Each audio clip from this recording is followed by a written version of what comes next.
Si mentí, miente todo el mundo. La conclusión judicial es bastante dudosa. La conclusión judicial... Pues no me lo creí. Hombre.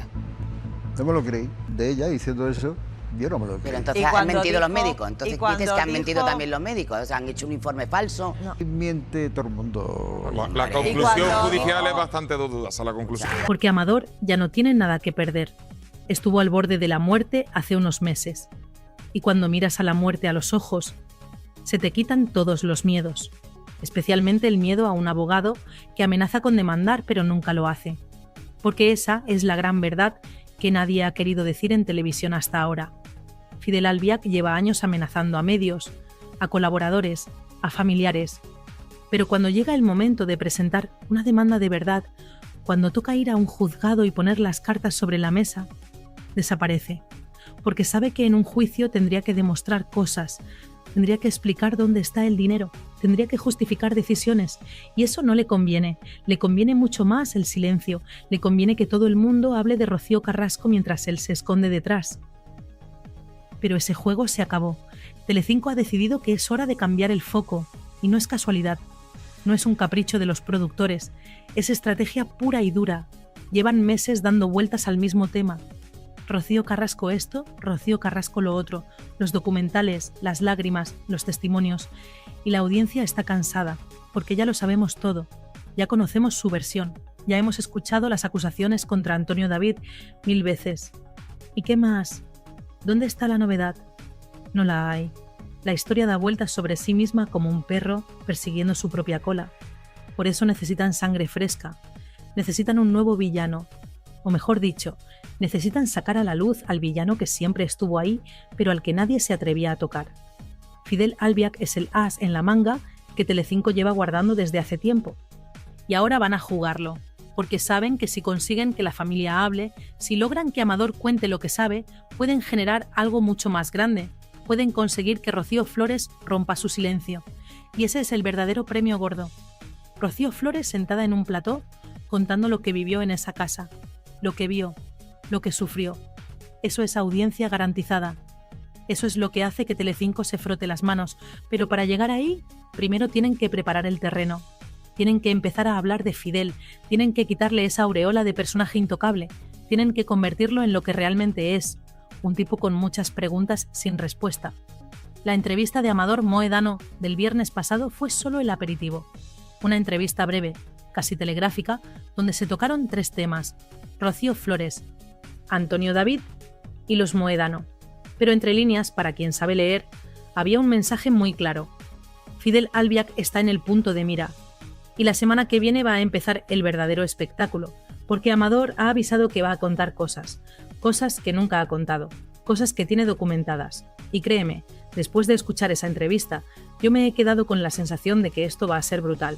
Hablemos de Rocío Flores, la sobrina de Amador, la chica que pasó años viviendo un infierno en la casa de Valdelaguna con su madre y con Fidel.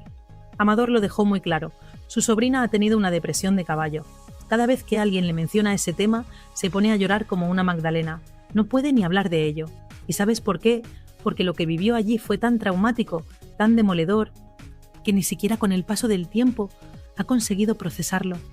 Esa chica entró en esa casa siendo una niña y salió siendo otra persona. Una persona rota, asustada, con heridas emocionales que tardarán años en cicatrizar. Y todo el mundo lo sabe. Todo el mundo en televisión sabe que Rocío Flores tiene una historia que contar. Una historia que haría temblar los cimientos de todo lo que Rocío Carrasco ha vendido en sus documentales. Pero la chica no está preparada. No puede. Cada vez que le preguntan, se cierra, se bloquea. Porque hablar de eso significa revivir el trauma. Significa volver a ese lugar oscuro del que tanto le costó salir. Por eso, cuando Santi Acosta el viernes pasado intentó que comentara la entrevista de su tío, Rocío Flores fue lista. Cortó por lo sano. Dijo que ya había hablado con Amador en privado y que no iba a decir nada más en público.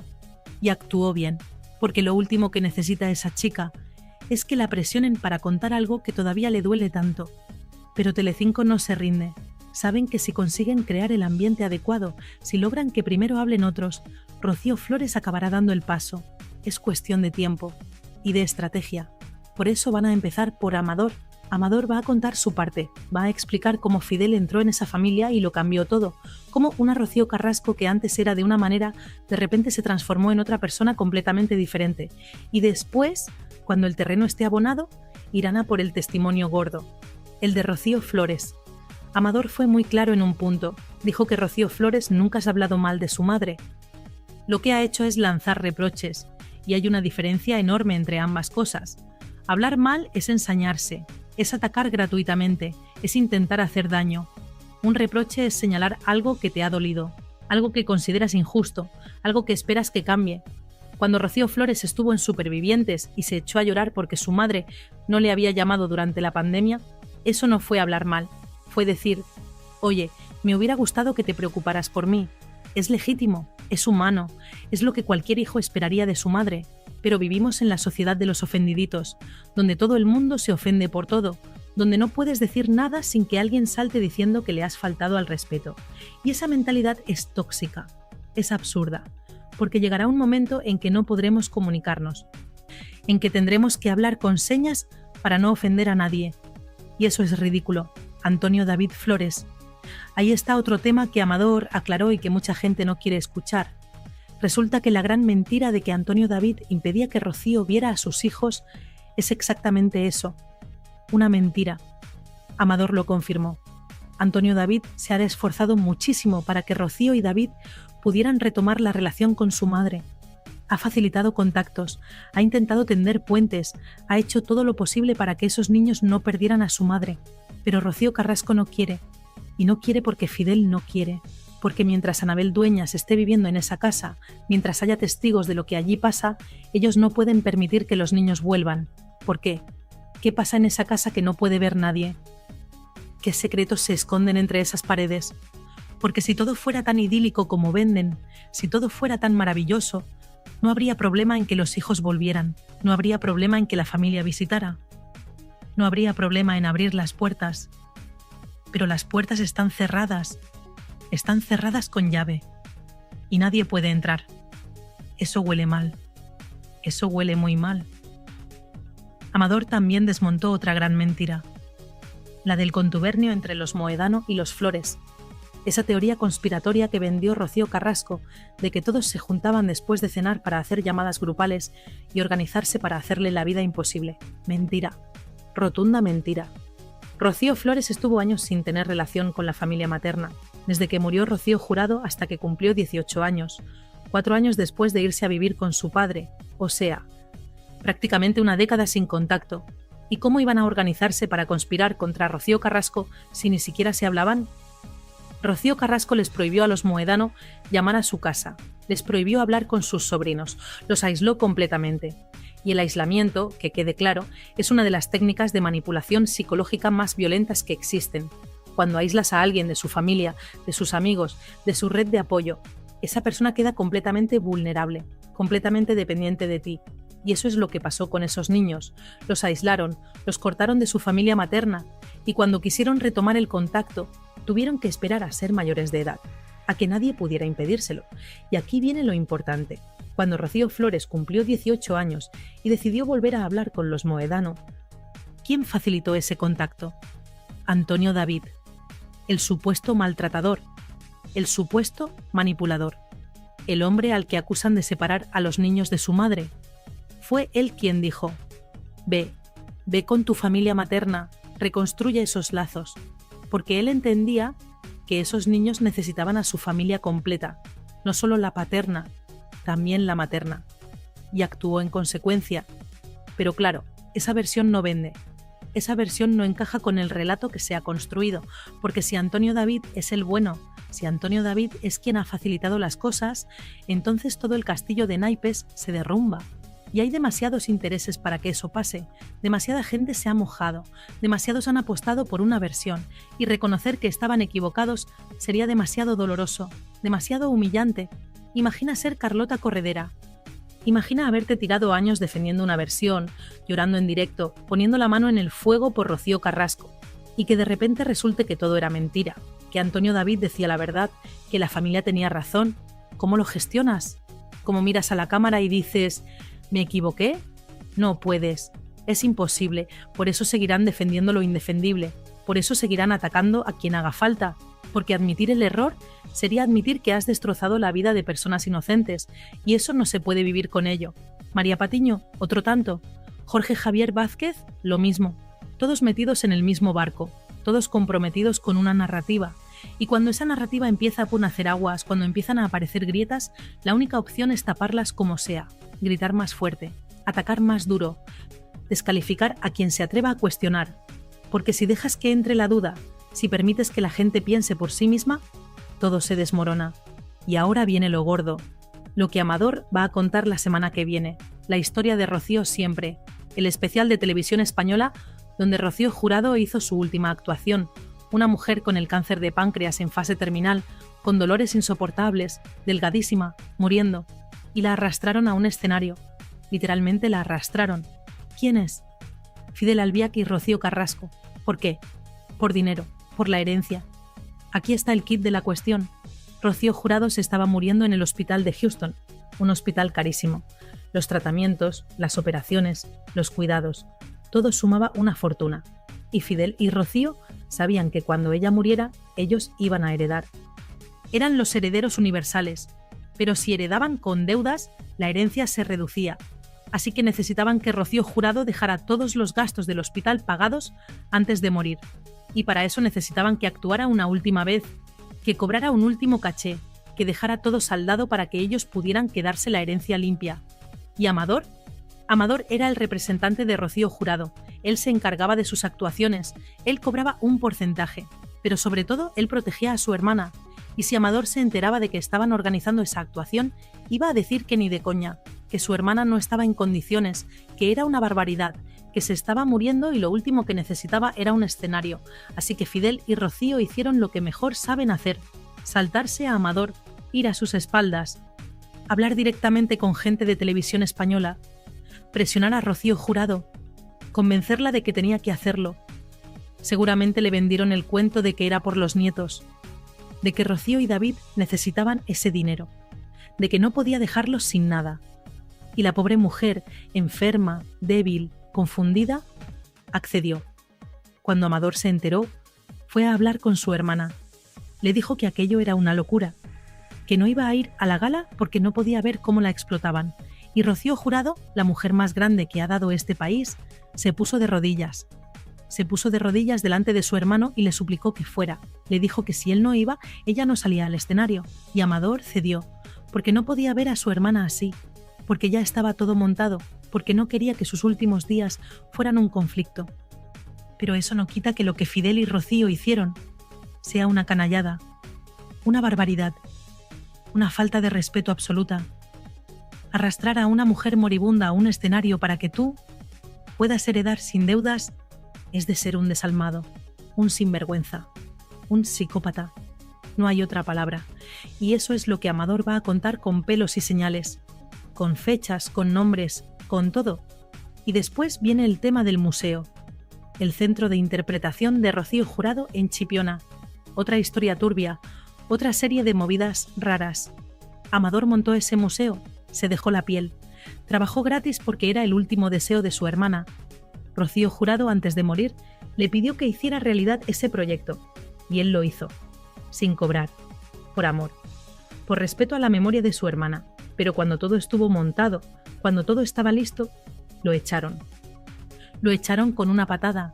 En Sálvame dijeron que organizaba fiestas allí, que no hacía bien su trabajo, difamación pura y dura, y todo para no tenerle que pagar, porque aunque él no quería cobrar, Fidel y Rocío pensaron: si lo echamos antes de que esto se abra oficialmente, nos lo quedamos todo y no le debemos nada.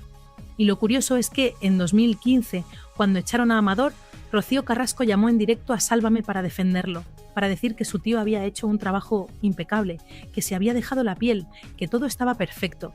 Pero claro, eso fue en 2015, antes de los documentales, antes de que le diera por contar su versión, cuando todavía no se hablaba con Sálvame, cuando todavía tenía a toda la familia demandada.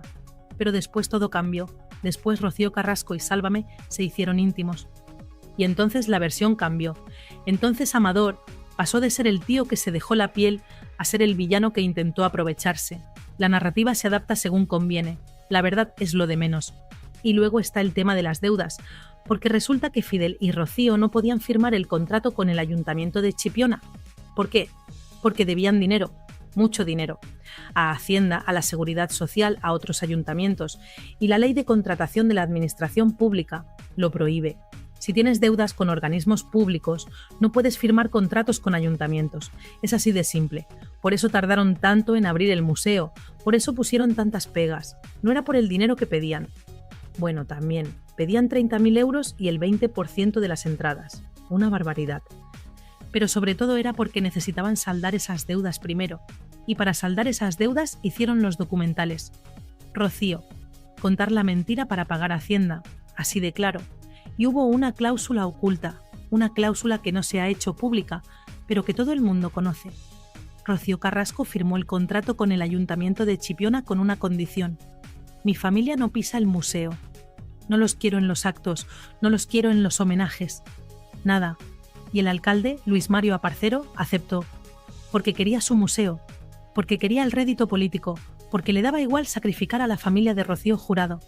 Y por eso, hace un mes vimos esas imágenes patéticas del alcalde él solito delante de la rotonda donde está la estatua de Rocío Jurado, homenajeándola.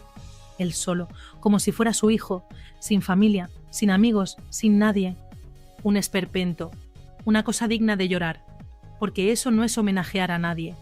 Eso es el ridículo hecho persona. Pedro Carrasco, el padre de Rocío Carrasco, dijo una frase que se ha hecho famosa.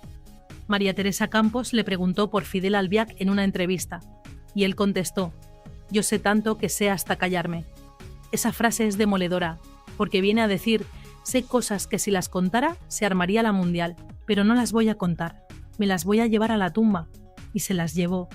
Pedro Carrasco murió sin contar lo que sabía de Fidel, pero esa frase quedó ahí, flotando, como una advertencia, como una pista. Y ahora los colaboradores de Telecinco están recuperando esa frase, la están poniendo en valor, están diciendo: si Pedro Carrasco dijo eso, algo gordo sabía. Y ese algo gordo es lo que Amador va a empezar a contar.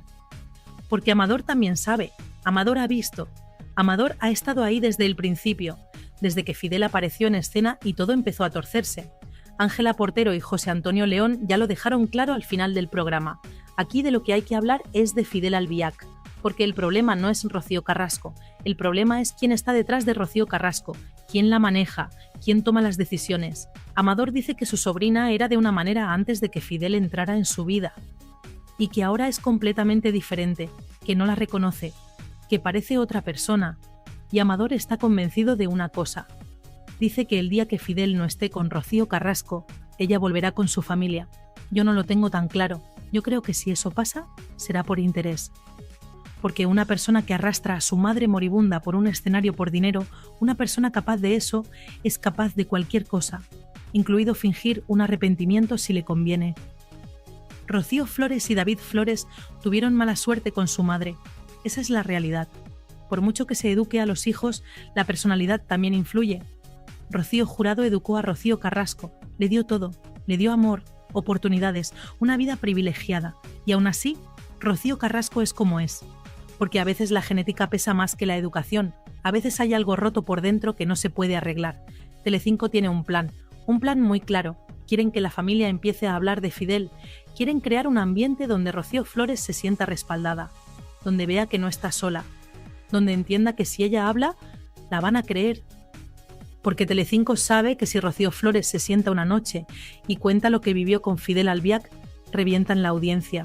Y para llegar ahí están preparando el terreno. Primero Amador, después quizá Raquel Mosquera, la viuda de Pedro Carrasco, después otros familiares.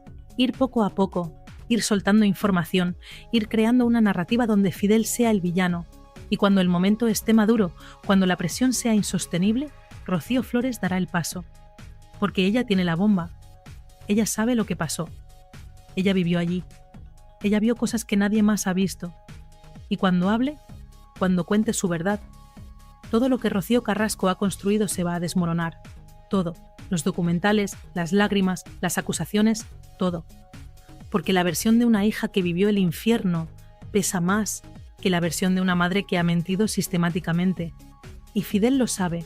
Fidel sabe que su mayor amenaza no es Antonio David, no son los Moedano, es Rocío Flores, Por eso la aisló, por eso la separó de su madre, por eso hizo todo lo posible para que esa chica no pudiera hablar, porque mientras estuviera en esa casa, bajo su control, podía gestionarla, pero en cuanto salió, en cuanto se fue a vivir con su padre, perdió el control. Y desde entonces vive con el miedo de que algún día ella hable. Y ese día está cada vez más cerca. Telecinco lo sabe, la audiencia lo sabe, Rocío Flores lo sabe. Y Fidel también lo sabe. Por eso lleva semanas en silencio, por eso no da la cara, por eso se esconde, porque sabe que el momento de rendir cuentas ha llegado. Y no hay abogado, ni amenaza, ni demanda que pueda pararlo.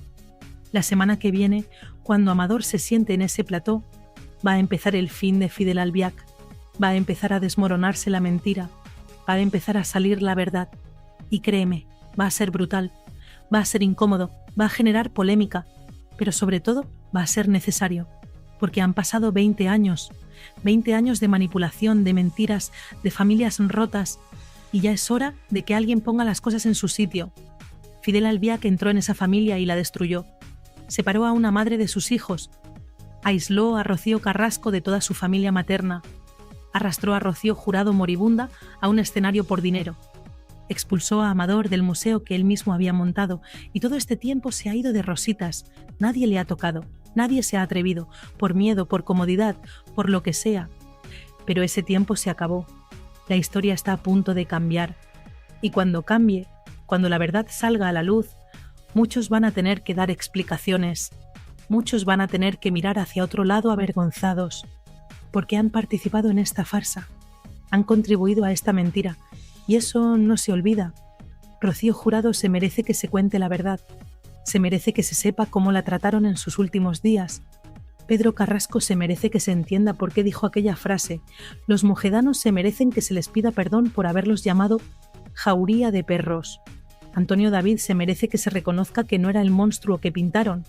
Y sobre todo, Rocío Flores y David Flores se merecen que alguien les diga: teníais razón, lo que vivisteis era real, no era invención vuestra, no estabais locos, y sentimos no haberos creído antes. Porque al final, de eso va todo esto, de creer a las víctimas, de darles voz, de dejar que cuenten su verdad sin juzgarlas, sin cuestionarlas, sin decirles que están mintiendo. Y durante años se ha creído a la persona equivocada, se ha dado voz a quien no la merecía y se ha silenciado a quien más tenía que decir. Pero eso está cambiando, lentamente, pero está cambiando. Y la semana que viene vamos a ver el principio del fin. Vamos a ver cómo empieza a caer el castillo de naipes que Fidel Albiac construyó durante 2 décadas. Y va a ser un espectáculo, va a ser incómodo, polémico, brutal, pero sobre todo va a ser la verdad. Y la verdad, aunque duela, aunque incomode, aunque destruya narrativas, siempre acaba saliendo. Siempre.